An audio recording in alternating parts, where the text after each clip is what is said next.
Hello and welcome back to another Draco X Harry. And I decided today I would post.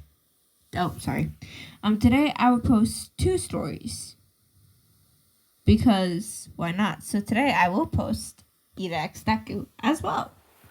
So yeah, because I realized a lot of y'all prefer Ida X Deku, but since I still had somebody request this, I will still read it. And I will finish the story because I don't want to just cancel it. Plus, look, there's only 11 chapters. It's not too bad.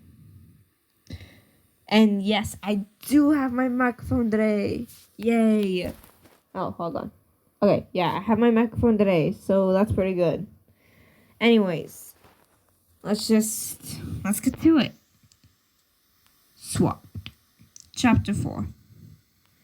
Harry awoke from another nightmare, panting and out of breath. There was a slight shine on his forehead where precipitation had collected.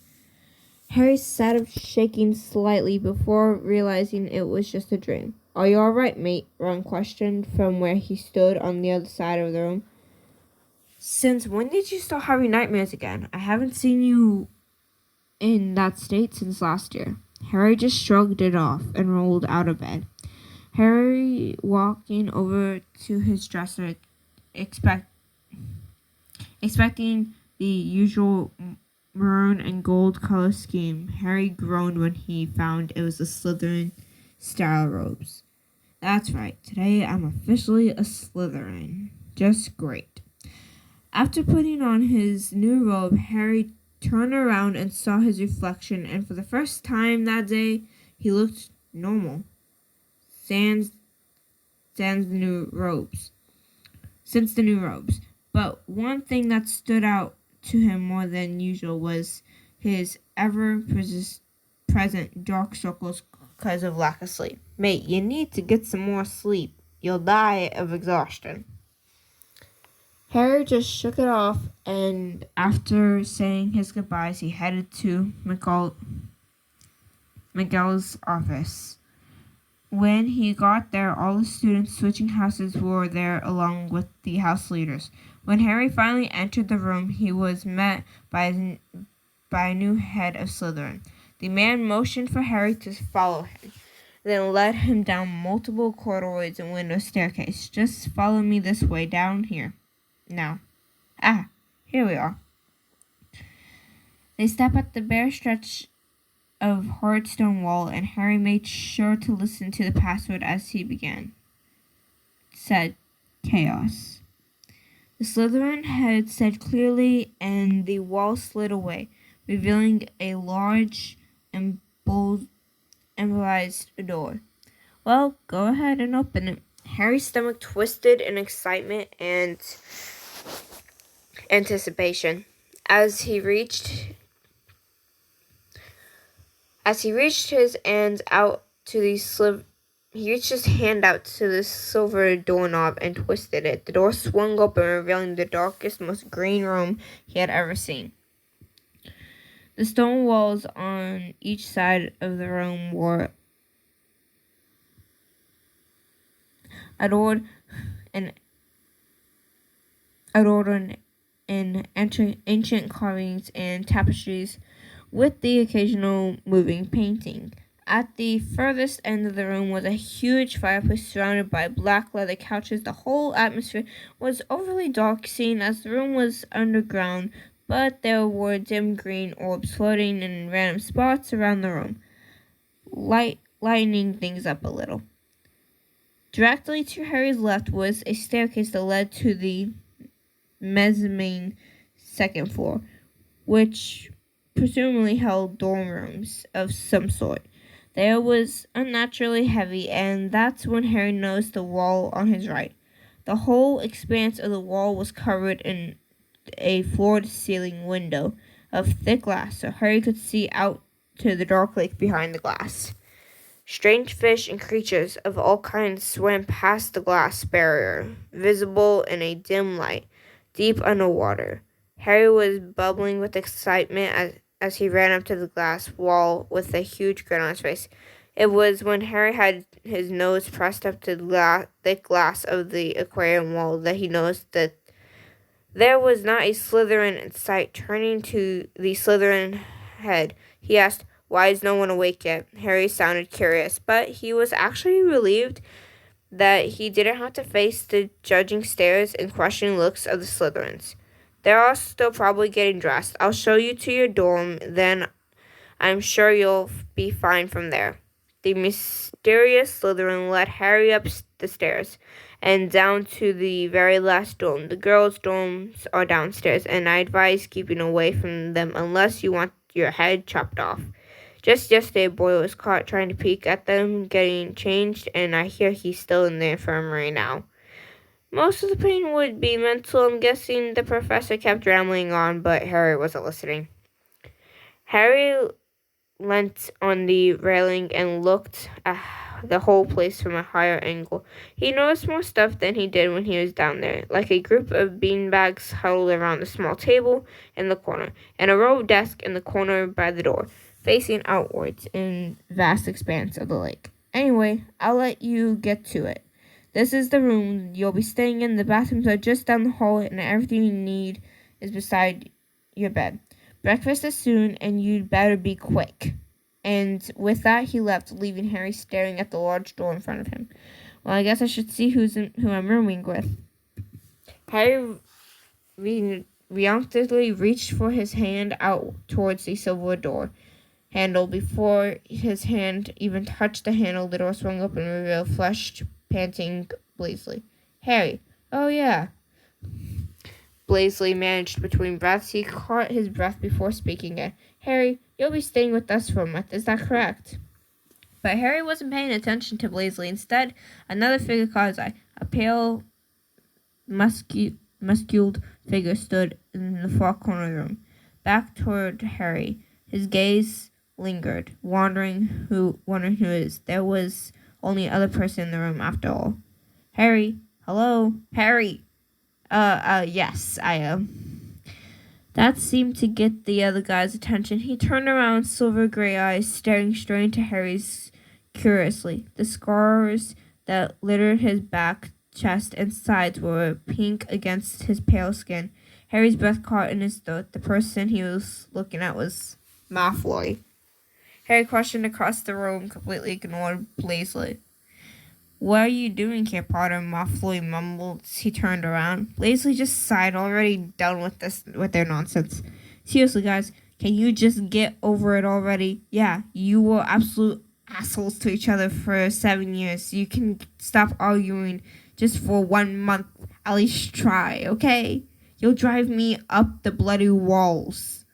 And with that, Blaisdell left, leaving an awkward tension between the two boys. "So, that probably means we should at least try to get along, right? I mean, Blaisdell will go crazy if we don't," Malfoy suggested, moving slightly closer to Harry. "Why is he being so nice all of a sudden? Or we could just ignore each other and it would be better than having to pretend to be friends." Malfoy continued, but it was still awkward. Draco sighed deeply, like he was about to tell a dark secret. "Okay, so I know we kind of hated each other until very recently, and we probably still do now, but Blaisdell has a point. If this is going to work, we need to try to get along. It might be hard, but I think it's doable. So from now on, I'm going to try to be your friend, okay?" Harry just nodded. He didn't bother to reply. He was instead looking around the room for the first time, taking in his surroundings. The room was very large, hexagonal shape, just like the Gryffindor dorms, with a 4-poster bed on each wall. Each bed was made of dark orangely carved wood and a matching bedside table, desk, and dresser. Each bed had very dark green curtains for previous, although none of them were drawn. There was a total of 5 beds in the room, but only 2 of them were messy. "Wait, who else is in this dorm?" Harry questioned, not turning to Malfoy. "Just me and Blaisdell, and now you as well, apparently. Your bed's over there, but you can sleep anywhere, since the other beds are uninhabited. he replied, pointing to the empty bed. Harry walked over to the freshly made bed, taking note of his spare robes, and lay folded on top of the dresser. Harry put his stuff away, already wearing his robe. He was about to leave for breakfast when something piqued his interest. Where do you sleep? Harry asked, out of curiosity, then immediately regretted. And why, may I ask, would you want to know that? Malfoy questioned with a smirk, clearly amused. Harry looked at him with an odd expression, eyes lingering on his bare, muscular torso. Hey, my eyes are up here, Scarhead, Malfoy teased with a smirk. He was having a hell of a lot of fun. Well, maybe you should put a shirt on so I can actually pay attention to what you're saying, Harry yelled at Draco, just smirked. So I'm distracting you, huh? He teased, and Harry flushed. I never said that. Just hurry. Breakfast is soon, and we're going to be late. You don't want to be late, don't you? And with that, they left, an awkward silence hanging in the air between them. Yes, I am reading chapter 5. I'm not sure how much chapters I'm actually reading, so just bear with me here, okay? Okay. The door swung open, and Harry was engulfed in the sounds of the Slytherin dormitories, now full of students eager to get to class.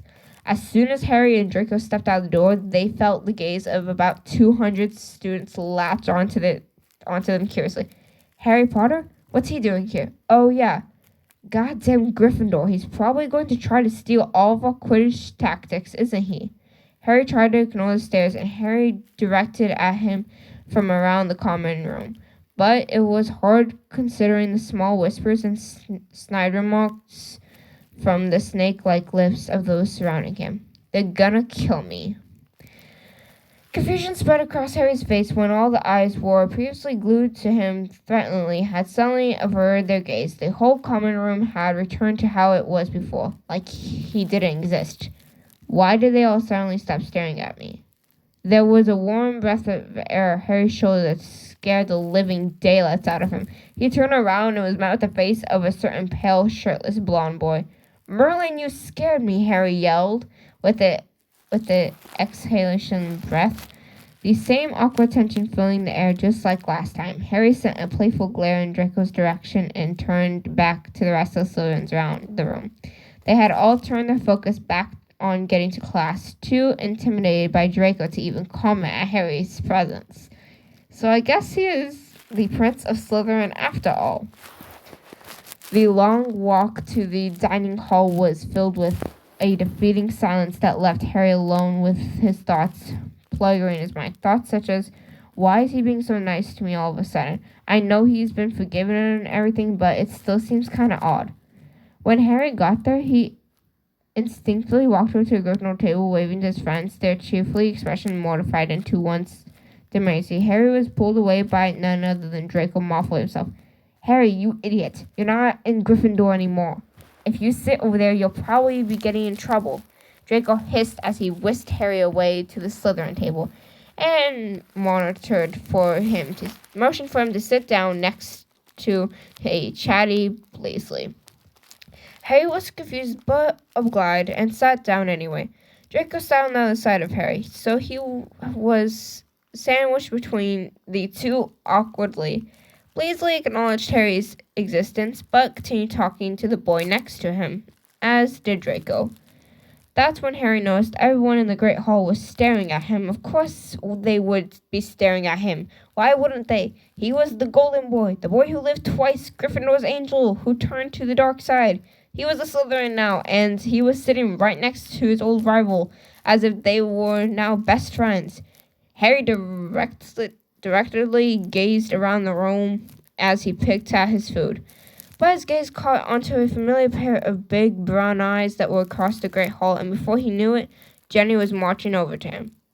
Jenny, what are you doing? Harry said quietly as he stood up out of his chair to face his girlfriend. Jenny rolled her eyes comically and pulled him into the Great Hall by his tie, around the corner so no one could see them. Harry, are you okay? You haven't talked to me or any of the others since you were swapped, and you didn't even consider sitting with us just now in the hall. I think I might be a bit forward when I say this, but you haven't been yourself since the war started. It was silent. Harry just stood there, staring at his shoes, not saying a word. Harry, are you okay? Ginny moved closer and Harry and wrapped her arms around him in an attempt to comfort him.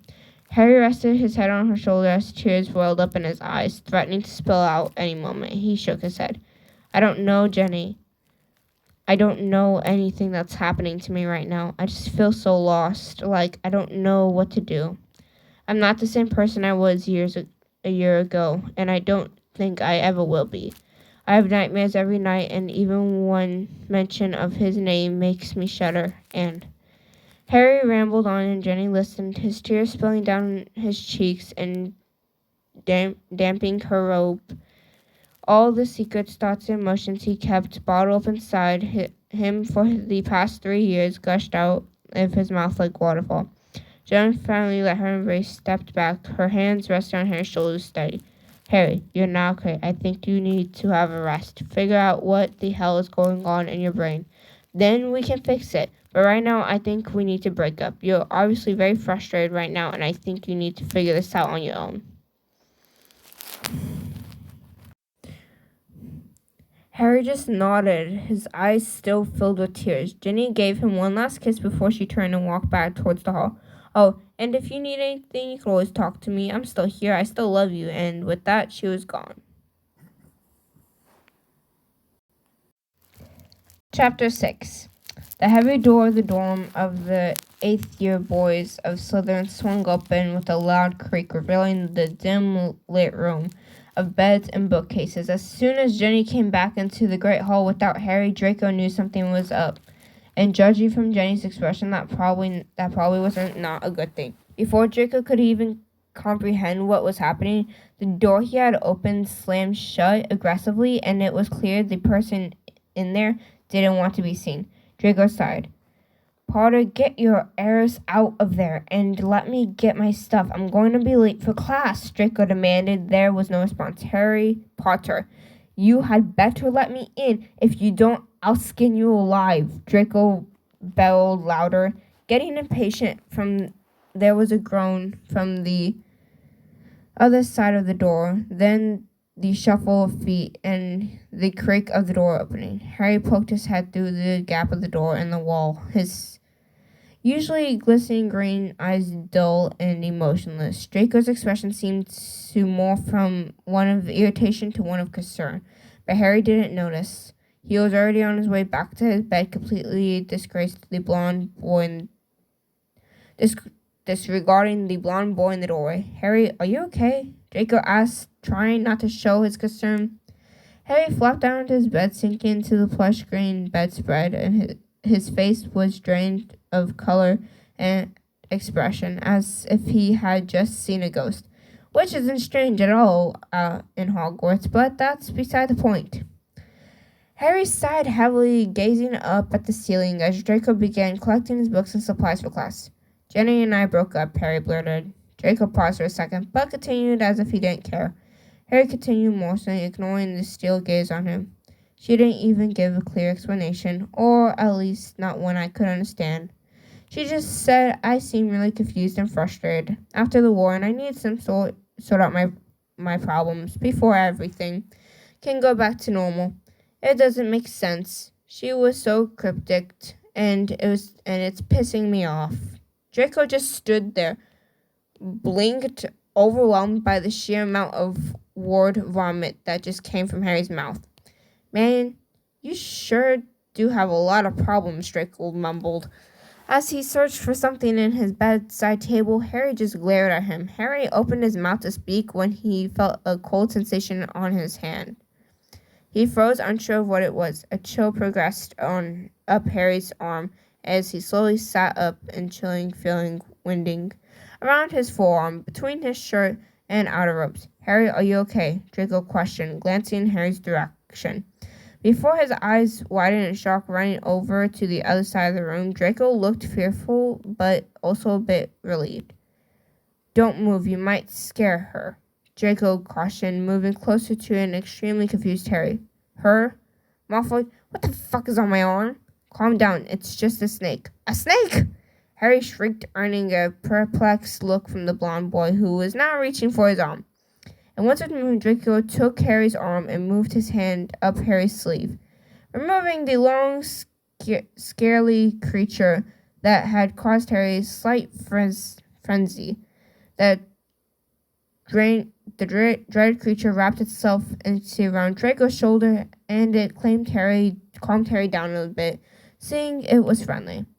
Meet Saga, my pet albino bosom python. I got her in Diagon Alley during the summer. She's pretty cute, isn't she, Potter? Draco suggested with a smile before releasing Harry was more intense of not being suffocated by said python. Harry, are you listening to me? No, I'm more worried about the 5-foot-long python sliding its way around your body, ready to squeeze you to death, Harry explained, and Draco just chuckled. Not so brave now, are we, Potter? She's been gone for weeks. I guess I just was surprised to see her again. Well, I should really get going. Lazily is probably waiting for me. You should get going, too. I don't think McGonagall will be very happy with you if you're late to see ya. And with that, Draco left, leaving Harry alone in the room with a 5-foot-long baby albino bosom python. Its scaly, almost spiky, cream-colored body was twirled around the post of Draco's 4-post bed across the room. The snake's beady red eyes pierced into Harry much like Draco did, and Harry finally became aware of the uncleanly resemblance between the two. The smooth, spine-like scales of the deadly creature were almost exactly the color of Draco's hair, and although it's similar to Draco's shimmering silver eyes, they were just as harsh and piercing. Harry gulped at Saga's wound around Draco's bedpost before slithering down to the black tile floor and out the door. Chapter 7. If you were to ask Harry to pinpoint exactly where he started feeling left out, he wouldn't have been able to give an answer. Maybe it was when he had sit separately from the rest of the Gryffindors, or it could have even started when his name was first announced on the first day of school. Whenever the feeling started, it didn't matter, because he definitely felt left out that lunchtime. Harry sat slumped at the table with his head on the table, surrounded by Slytherin students pretending not to notice him. Occasionally he saw someone from the corner of his eye looking at him, maybe heard some whispers from the other tables that were mostly covered by the just loud banter that was regular in the Hogwarts Great Hall. There was, of course, one person at the table that paid him no heed and instead loaded spoonfuls of potato salad onto his plate without even batting an eye in Harry's direction. Harry continued to wallow in silence, occasionally lifting his head up to eavesdrop on one of the mainly loud conversations happening around the room. Although he would rather not be in Slytherin, even triumphantly, Harry could admit they had some pretty interesting gossip. Unfortunately, one of the many stories being passed around the Great Hall left Harry with a fallen face and an arch in his heart. Did you hear about the party tomorrow? I heard it's going to be in the Gryffindor common room, but I doubt any other houses will be able to sneak in. They think they're really cheeky inviting the entire grade, but only Gryffindors are allowed in. Twats. Eventually, the party was all Harry could think about. It consumed his thoughts, and the feeling of dread in his stomach grew. Why didn't Ron tell him? He was surely behind this. He throws a party basically every week. I get that I'm technically a Slytherin now, but damn, that's harsh. For the rest of the day, Harry sped around the halls and to all his classes, avoiding people's gazes and staying away from hallways he knew his friends were likely to be milling about in.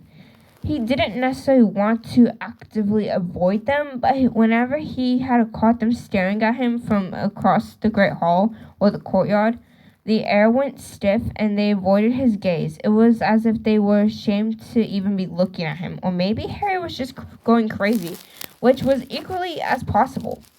The rest of the day went by quickly, and soon enough, Harry was back in his temporary dorm room, flopped on the bed with the robes billowed around him. Harry breathed a loud sigh and stood out in the quiet room as the other two occupants of the particular dorm were still on their way back from classes, or maybe even down in the common room chatting about meaningless crap. Harry had just decided to fill his time with homework and was just reaching for his book bag when there was a loud bang. The door slammed open and the room was filled with laughter and excitable chatter as a gaggling of Slytherin flooded the room. Some were eating, hanging on bed frames, and flopping themselves down on the empty beds, and a few were even kicking a soccer ball around the room, much to Blaisley's disapproval. They all seemed as comfortable here as they were in their own homes. That was, of course, until they saw Harry distressed on his bed with his legs tangled in the sheets, hair messy, and eyebrows frowned an expression of, "What the fuck are you doing?" The room went silent except for some third years running around the hall. It was almost comical the way Harry's face mirrored these other Slytherin with equal amounts of awkwardness. "Come on, guys, I ordered too much, so it'll be feast. These snacks won't eat themselves." Harry caught a glimpse of two wonderfully bright silver eyes and heard a white blonde hair. Harry smiled, but before he could react, Draco was flocked by a swarm of Ravian Slytherins. The room gratefully eased back to a relaxing environment, full eating, chattering, and laughing. After a few minutes of chattering calmed down, most kids either doing homework or relaxing on the cold concrete floor. Draco followed suit, yawning and dropping down into his bed next to Harry's, lifting his feet up to rest them on the bedpost. Harry couldn't help but feel weird. There was just something about the whole situation that felt off, but he simply couldn't put his finger on it. He could have put it down to all the Slytherin energy surrounding him, but so far all the students in the room he had taken note were pretty chill to hang out with a couple of exceptions, of course. Or maybe Harry could have blamed his awkwardness on being surrounded by so many people. He considered himself a pretty social, and there were many nights and special occasions when the Gryffindor common room was buzzing with students from all grades in a full-on rave. However, Harry's parties always... "You look weird." Harry almost jumped when his thoughts were interrupted by Blaisley's smooth voice from beside him, but that shocked quietly turned into a small smile. Contrary to a popular belief, Harry actually quite liked Blaisley. He was always level-headed and, although cocky at times, was quite a chill person. As long as you were on his good side, and Harry wasn't really sure about Blaisley's opinion on him, but it didn't seem to be bad. I'm sure whether to be offended or unsurprised, Harry smiled in amusement and turned his face. Blaisley, who was sat cross-legged on the other side of the bed with a interest look. Blaisley laughed. "I mean, you just look really out of place, you know?" Harry laughed out loud before Blaisley could realize the irony in what he said. "No shit, I'm a Gryffindor wearing a Slytherin uniform stuck in a room full of you guys. I couldn't feel any more out of place," he added with a laugh, and Blaisley even cracked a small smile. "You get what I mean, though, right? Even though you aren't technically Slytherin, doesn't mean you can't be friends with us," Blaisley said, emphasizing his hands in motion around the room. "The whole point of this thing is to strengthen bonds with other houses, and you're still awkward and out of place. Trust me, if you don't make friends with someone else here fast, you're gonna be very lonely," he finished. Harry paused for a long time, not saying anything, and just twiddling his thumbs, cracking his knuckles in deep thought.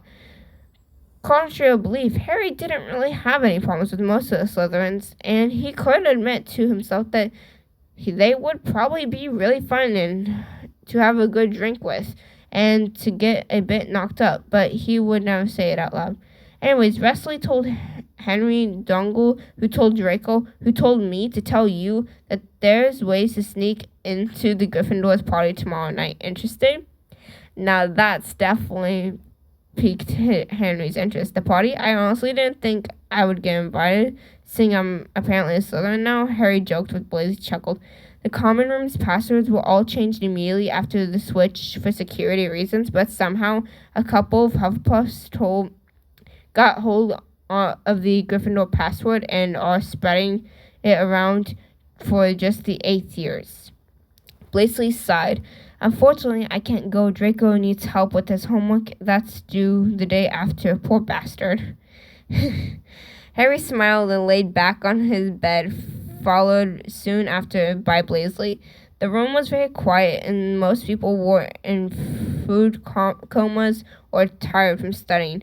Harry's eyes drifted across the room, once again admiring the intricate carves on the bed frame of the neighboring bed, until they laid on the pale, pouty face of Draco Malfoy. Harry would never admit it out loud, but Draco actually looked quite ethereal when he's asleep. His face was much more relaxed, and his lips, although not smiling, weren't frowning either. Harry took in sight of Draco's loosened tie around his pale neck.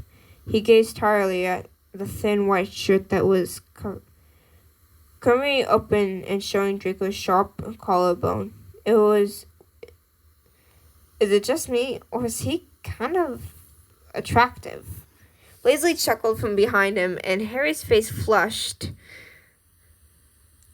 in embarrassment. He had been staring. Harry sighed, inhaling the cool smell of scented candles that waffled through the air from the opposite corner of the room. So anyways, about the party, Harry rushed to change the subject, and Blaise just laughed. You don't have to hide it. You know, Blaise glanced at Harry with a glint in his eyes. You're not the only one who thinks he's hot.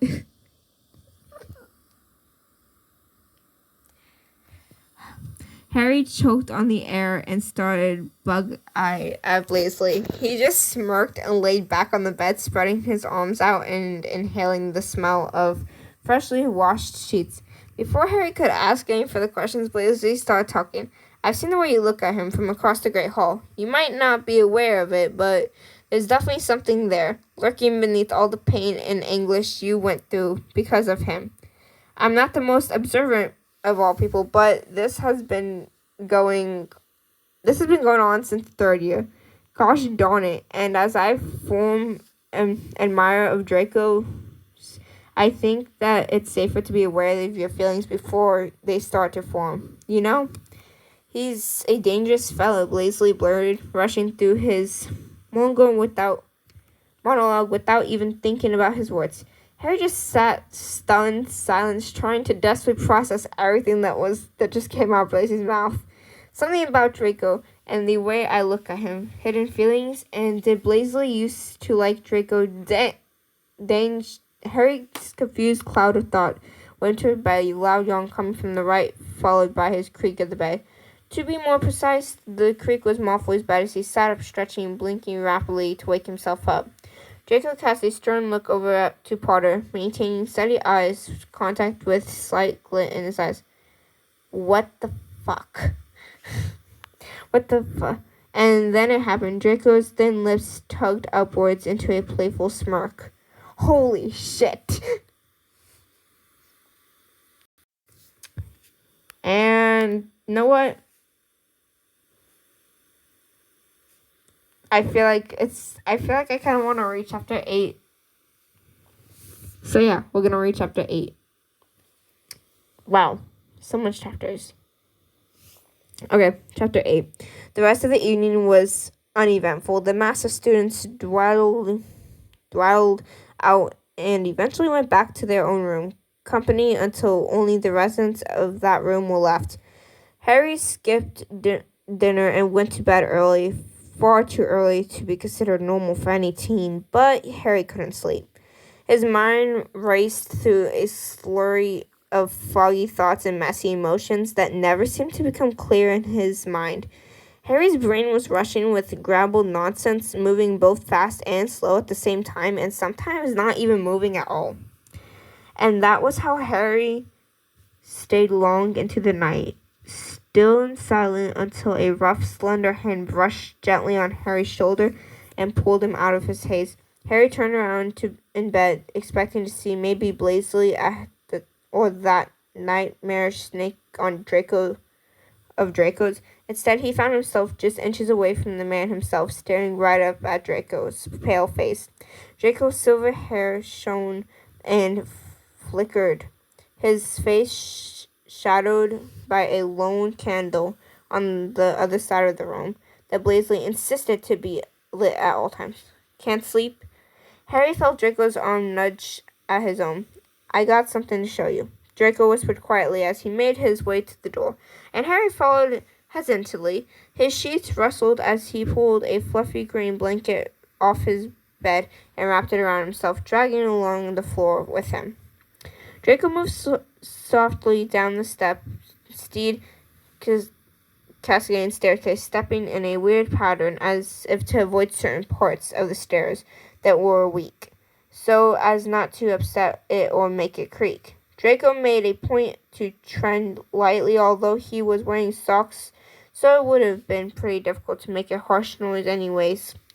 When they got to the bottom of the stairs, Draco wasted no time shuffling over to the dead fireplace on the other side of the common room. Harry looked around as Draco squatted by the fire, poking it with a stick in a sad attempt to start a dying spark. A soft humming came from somewhere foreign and filled the silence as Harry's brain, as he gazed around the common room, craning his neck to catch the tiny details that were in currently carved sculptures and stone pillars that crowded the wall, and the root-like wooden carvings that intertwined throughout the entire room, that upon close inspection were actually snakes. Their thin eyes glistened in a low light of the ceiling chandelier, slowly following his every move.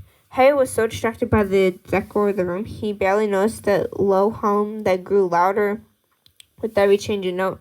He barely noticed the hum was coming from the blond boy who was leaning against a pillar on the far side of the common room. He barely noticed when he joined in with a familiar tune. Harry spun slowly, his red and gold striped socks gliding across the stone brick floor. His gaze lowered and stopped at the giant arched window opposite of the dorm rooms. Harry stopped spinning and hesitantly walked to where Draco sat, leaning against a giant stone pillar with his back to Harry, gazing out at the murky green lake beyond the thick glass.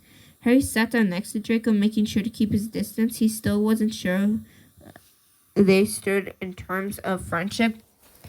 Harry felt uncomfortable even thinking that word, and he sure wasn't about to ask. His blanket encased him in warmth, and he didn't dare to let it fall.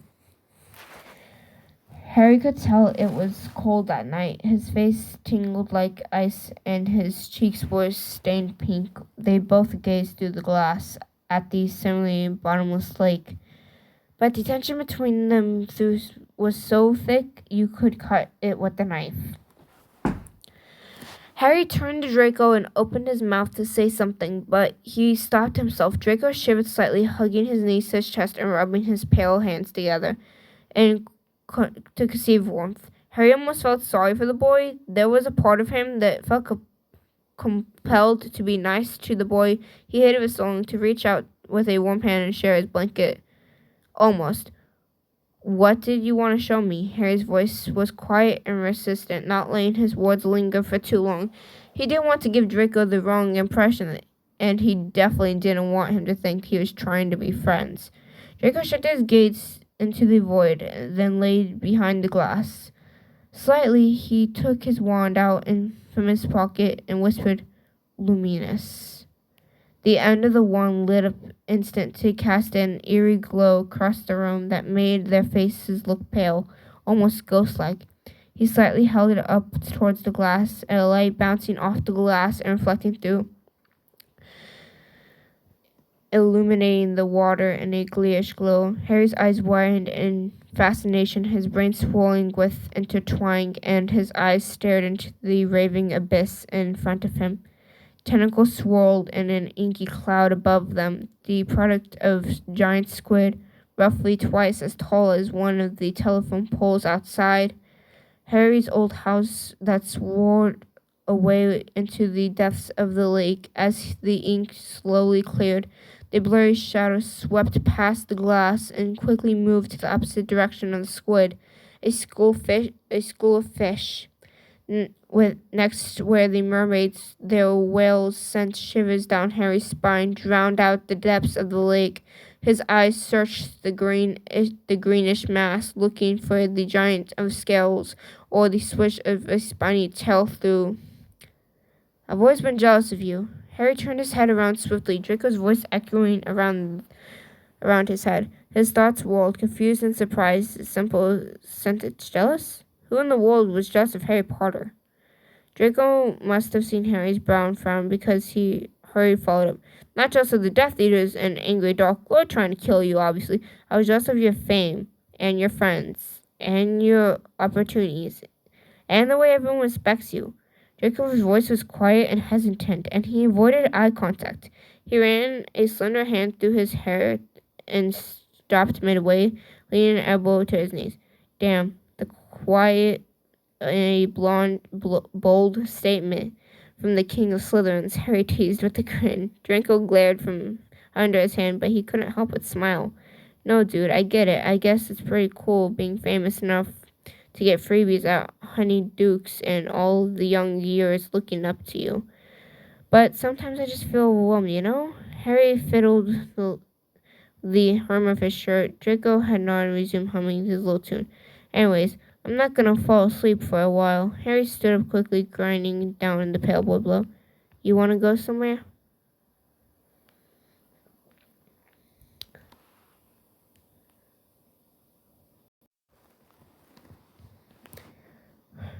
Chapter 9. Harry did a double take at those words. Did Draco want to hang out with him? And where exactly do you have in mind? I don't know, the kitchen maybe? The potions closet? Draco pondered with a small smile, reaching a hand out to Harry from the ground. Harry recalled a time during the 6th year when a crazy went around the school of stealing alcohol from potions closet, as many of the potions course involved assorted alcohol. Of course, in a magical school and a bunch of experimental teens, it all got out of hand pretty fast and ended in 2 kids in a medical and a school-wide ban of magical alcohols. Muggle alcohols were far less strong, and nobody was too interested in stealing those anyway. Harry swallowed at the memories. Were you scared, Potter? Draco grinned, and Harry pulled him up from the cold ground with a glare. Their eyes connected, sharing a vague memory, but neither seemed to acknowledge it. Harry snored, his hand lingering in Draco's for just a second too long. He turned around and stretched, walking around a small circle to shake away the fuzzy feeling in his feet. They had been still for so long, but Harry hadn't bothered moving them. Not scared, just cautious. Okay, but really, when was the last time you've done something risky? For fun, I mean. Draco mumbled that last part. Harry looked back at Draco. He was looking down at his hands, picking the nail polish that has been mostly chipped off and suddenly looked smaller. Shoulders slouching, a stubby avoiding Harry's gaze. If Harry didn't know any better, he would say Malfoy was almost vulnerable. I mean, it's not like one break of curfew will hurt, right? Draco smiled and glanced at Harry from under his shaggy bangs. Harry turned around. You know what? You're right, Harry said firmly. Draco looked at Harry, though his eyes glittering with mischief. Let's go steal some shimmering ale from the teacher's lounge. Creak! The 2 boys cringed at the loud noise that echoed off the giant wall of the teacher's lounge. Their laughs came bubbling out of their chests and were quickly muffled behind their hands. Faces lit dimly from the light at the end of Harry's wand. They slid through the crack between the door and the door frame, one by one, careful not to wake the teachers or prying ghost. Occasionally they would make eye contact, but it was just for short moments before their eyes flickered away, glancing down the halls around the corners, avoiding making eye contact. They slid down the hall in a color-coded socks, stumbling aimlessly and turning corners at racing speed. Harry laughed, barely trying to hide his enjoyment anymore, as he was out of breath and musty smell of old corduroy that obviously had not been used since the war. Nope, no depressing thoughts, only happy. Harry slipped backwards slightly after a risky turn and then just barely caught onto Malfoy's shirt at the last minute before falling, butt first, into the ground. His laugh echoed off the high ceilings and down the halls before a cold hand slapped across his mouth to muffle the giggle erupting from inside him. The ward was spinning in the vortex of joy, happiness flooding into his life for the first time in over a year. The laughing had stopped, and the wand discovered to be Draco's was removed from his face. But the smile stuck like plaster. Harry was breathless. There was a hand in front of him that he happily took it, and as he stood up, it was just a little shaky. Harry saw stars after standing up, but the archers was charging slowly down until it came to a full stop. There was a sound of tape dripping in a nearby bathroom, and Harry swore he could hear his own heartbeat pounding. Draco came close, so close that Harry could smell the alcohol on his breath, and damn was it getting hot in here. Damn, maybe don't drink so much of that ale next time. You look like a stunned mule, Draco said with a high-pitched chuckle, as if he'd just seen a cat fall off the bench. Hey, you're the one who suggested the alcohol, Harry whispered, yelled back. Hey, maybe if you weren't such a rebel, we wouldn't be in this mess. A rebel? No, sir, Draco joked sarcastically. Harry just laughed and leaned against Draco's shoulder and put his weight on him. No, I'm serious. You tricked me into... Harry giggled into Draco's shirt. You tricked me into coming out here and getting drunk, but we're gonna get in trouble. My perfect record. Draco scoffed at the laugh. Perfect record? Please tell me that's not the case. What do you mean? I'm the golden boy. Clean as a whistle. My record is... Okay, how about the countless times you went off campus to how you shot with your friends or out into the halls at night? And what about the secret nighttime training thing? Oh, Harry exclaimed slowly. Yeah, no, I guess that counts towards my record. Harry much had his entire body weight leaning on Draco by the point just before Draco was about to make a snarky remark about how heavy Harry was, he realized that Harry was asleep. Oh, fuck. Harry heard resistor on Draco's shoulder. You have lost consciousness. Draco couldn't help but linger his gaze on Harry's fluttering eyelashes for just a second too long, or his faint freckles that hid behind the frames of his glasses, and Draco has never really noticed how the scar looked up close against Harry's perfectly tanned skin, and how his dark bangs brushed lightly across his...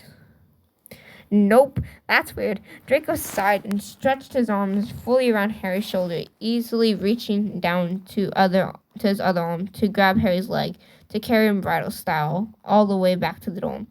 Drunk and tired, his cheeks still hurting from smiling too much, Draco stumbled back into the common room and almost dropped Harry down the stairs twice. If there was any chance that someone heard them making noise before, people definitely heard all the noise Draco was making, stomping up the steps, swearing not so quietly. Whenever his grip on Harry slipped, the small shriek he let out when the room door was opened, and Blazely emerged from darkness like a ghost. What the absolute fuck are you two doing at this time of night? And that will be it for today. Yes, this is quite a long one, but I will be doing Ida Deku today as well, because why not? Anyways, that was swapped. Oh yeah, and if we reach 500, I will do a special where I read the entire story, like all the chapters and stuff. So yeah, let's try to get to 500, and if so, what should I do? Anyways, that's it for this one. Have a nice day. So goodbye, my girls, guys, and binary files. See ya.